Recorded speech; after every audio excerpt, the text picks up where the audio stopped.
దావీదు ప్రశాంతంగా బ్రతుకుతున్నటువంటి సందర్భంలో దేవుడు దావీదును ఎన్నుకున్నాడు. సమూయేలు ద్వారా దావీదుని అభిషేకించాడు. ఎప్పుడైతే దేవుని చేత ఎన్నిక చేయబడ్డాడో ఆనాటి నుండి శ్రమల కొలిమిలో కాల్చబడ్డాడు. శత్రువు చేతిలో హింసించబడ్డాడు. తన కుటుంబాన్నంతా కోల్పోవలసి వచ్చింది. తనకు కలిగి ఉన్న సమస్తాన్ని కోల్పోయాడు.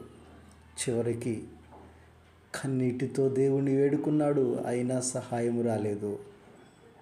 శ్రమలన్నీ కూడా దాటిన తర్వాత దేవుడు దావీదుని తీసుకెళ్ళి సింహాసనం మీద కూర్చోబెట్టాడు.